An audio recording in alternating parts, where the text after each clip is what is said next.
Hello दोस्तों, आप सभी का स्वागत है आपके अपने YouTube चैनल नॉलेजपुर पर। जैसा कि आप सभी जानते हैं कि हमारे इस चैनल के माध्यम से 10वीं वर्ग के सभी सब्जेक्ट का अध्ययन कर सकते हैं, वो भी निःशुल्क में। अगर आप हमारे चैनल पर पहली बार विजिट किए हैं तो हमारे चैनल को सब्सक्राइब ज़रूर करें। तो चलिए डिस्कस करते हैं। आज हम प्रश्नावली 1.3 पर बातचीत करेंगे। इनसे पहले हम प्रश्नावली 1.2 कंप्लीट कर चुके हैं। तो चलिए देखते हैं। इसमें एक परिमेय है, परिमेय 1.3 है। इससे पहले हम जानेंगे इसमें जो है क्या है, इसमें अपरिमेय संख्या को सिद्ध करना है। तो सबसे पहले परिमेय संख्या और अपरिमेय संख्या के बारे में जानेंगे।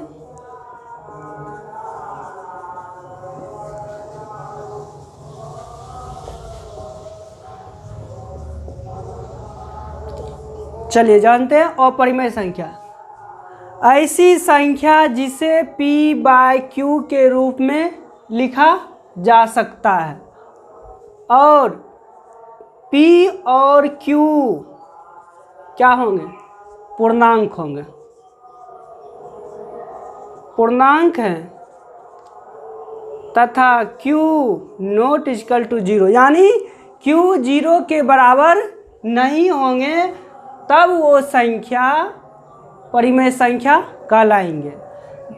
एग्जाम्पल लेते हैं, जैसे 2/3, 4/5, 6/7, 9/3, 2 ले लेते हैं।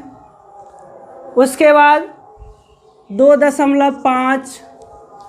अब दशमलव वाले में कंडीशन क्या होता है कि अगर कोई भी परिमेय संख्या जिसको हम p/q के रूप में लिखते हैं, तो दशमलव में बदलने के बाद जो है, अगर संख्या रिपीट हो रही है, मान लीजिए रिपीट हो रही है, ये परिमेय संख्या होगी।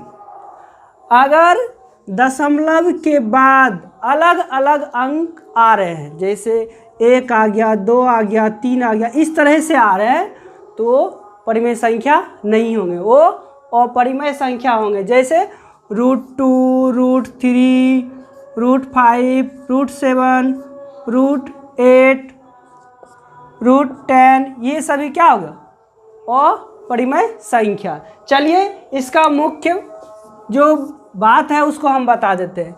यहाँ पर p कोई, मान लीजिए p एक अभाज्य संख्या है, p एक अभाज्य संख्या है जो a स्क्वायर को विभाजित करते हैं, a स्क्वायर को विभाजित करते हैं। यहाँ a कोई धनात्मक पूर्णांक है, a कोई धनात्मक पूर्णांक है। अब देखिए, जब p a स्क्वायर को विभाजित करते हैं तो इसका मतलब क्या है, p जो है a को भी विभाजित करेंगे। बस यही है मेन पॉइंट इस परिमेय का। परिमेय 1.3 का मेन पॉइंट यही है, जिसको याद रखना है। और इसी प्रकार हमें अगली संख्या जो सिद्ध करने के लिए दिया गया है उसको सिद्ध करेंगे। अगर a स्क्वायर को p विभाजित कर रहे हैं तो a को भी p विभाजित करेंगे। तो चलिए मेन पॉइंट यही था। तो स्टार्ट करते हैं प्रश्नावली 1.3।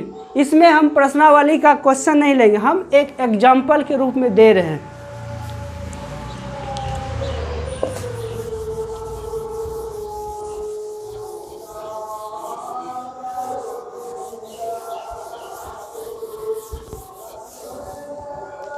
मान लीजिए एग्जाम्पल के रूप में हम दे रहे हैं, √2 सिद्ध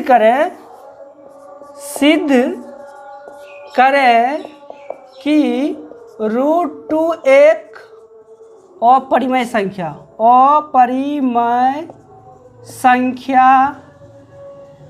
है। ये हमको सिद्ध करना है कि √2 एक अपरिमेय संख्या है।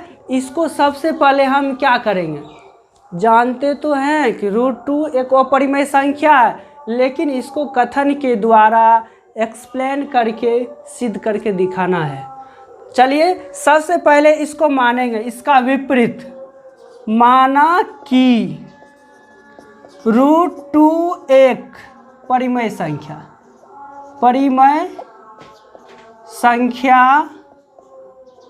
है। जब ये परिमेय संख्या है तो इसको हम क्या p/q के रूप में लिख सकते हैं।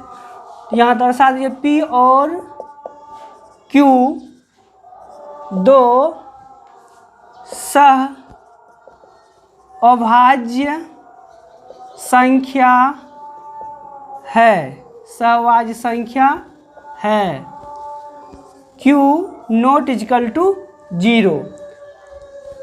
तो चलिए, तो इसको क्या हम इधर भेजेंगे तो मल्टीप्लाई हो जाएगा, √2 इंटू q बराबर p आ गया। अब यहाँ से चलते हैं, तो दोनों तरफ क्या करेंगे, वर्ग कर देंगे। दोनों तरफ वर्ग करने पर कीजिए, √2 का स्क्वायर क्यों है बराबर p का स्क्वायर। तो रूट का स्क्वायर करते हैं तो रूट खत्म हो जाता है, तो यहाँ 2 आ गया। q पे स्क्वायर है तो q स्क्वायर हो जाएगा बराबर p स्क्वायर। अब देखिए यहाँ q स्क्वायर बराबर, ये दो गुना में है तो उधर क्या होगा, भाग में हो जाएगा ना, तो भाग में हो जाएगा। तो चलिए यहाँ देखिए क्या हुआ, सॉरी 2 होगा यहाँ पर। अब 2 p स्क्वायर को विभाजित कर रहे हैं, इसका मतलब क्या हुआ, 2 जो है p स्क्वायर का एक गुणनखंड है। तो इसको लिखिए कि p स्क्वायर 2 से विभाज्य है, तो p भी 2 से विभाज्य होगा। इसको मान लीजिए कथन ए मान लीजिए, कथन ए।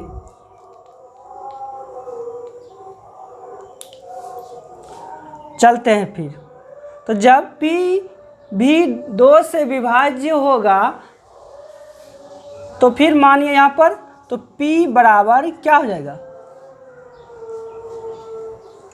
मिस्टेक लग गया, रोको समझिए। तो हम लोग यहाँ पर थे कि तो p भी 2 से विभाज्य होगा, इसको कथन ए मान लिए।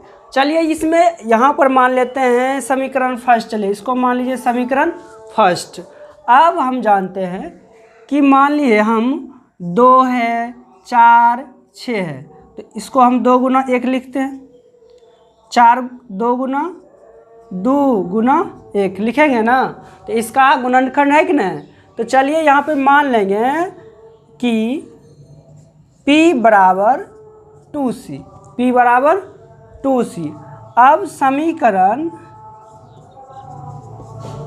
फर्स्ट में p का मान रखने पर, अब रखिए समीकरण फर्स्ट कहाँ, यहाँ है, 2q स्क्वायर बराबर 2p का होल स्क्वायर हो गया, सॉरी c लिए हैं, 2c का होल स्क्वायर। अब देखिए 2q स्क्वायर बराबर 4c स्क्वायर हो जाएगा। अब 2 यहाँ पर गुना में है तो उधर क्या होगा, भाग में हो जाएगा। तो क्यू स्क्वायर बराबर 4c² 2 से 2 कट गया, यहाँ कितना आ गया 2c² आ गया। अब देखिए 2 यहाँ गुना में है तो यहाँ क्या होगा, भाग में होगा ना। अब जस्ट हमको इसी प्रकार आ गया यहाँ पर कि p² 2 से विभाज्य है। यहाँ देखिए q² 2 से विभाज्य है तो q भी 2 से विभाज्य होगा, q भी 2 से विभाज्य होगा। देखिए जगह का तो प्रॉब्लम हो गया, मिटाना पड़ेगा हमको, तो हम थोड़ा सा यहाँ मिटा लेते हैं।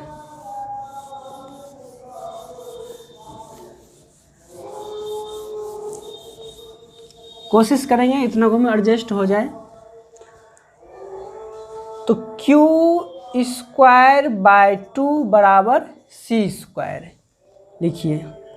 चूँकि q² 2 से विभाज्य है,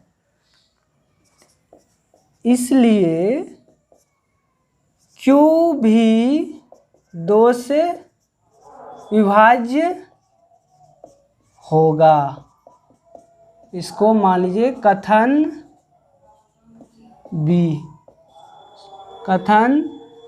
बी मान लिए। अब चलेंगे कथन ए और बी से। अब देखिए कथन ए और बी से क्या निष्कर्ष निकलता है कि P और Q का उभयनिष्ठ गुणनखंड क्या है, 2 है। उभयनिष्ठ गुणनखंड 2 है। अब यहाँ पर हमको क्या माने थे, P और Q 2 सहअभाज्य संख्या। सहअभाज्य संख्या किसे कहते हैं, ऐसी 2 अभाज्य संख्या जिनके HCF क्या हो, 1 हो। लेकिन यहाँ पर हमको क्या निकल गया, एक के अलावा दूसरा निकल गया। इसका मतलब क्या हुआ, P और Q ये दोनों सहअभाज्य संख्या नहीं है।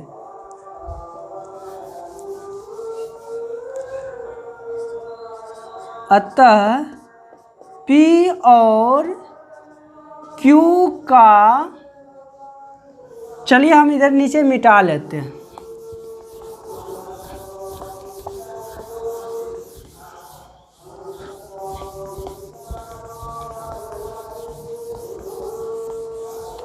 P और Q का एक उभयनिष्ठ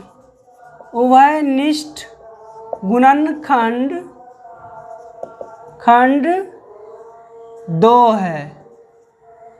इसलिए P और Q सहअभाज्य संख्या नहीं होंगे।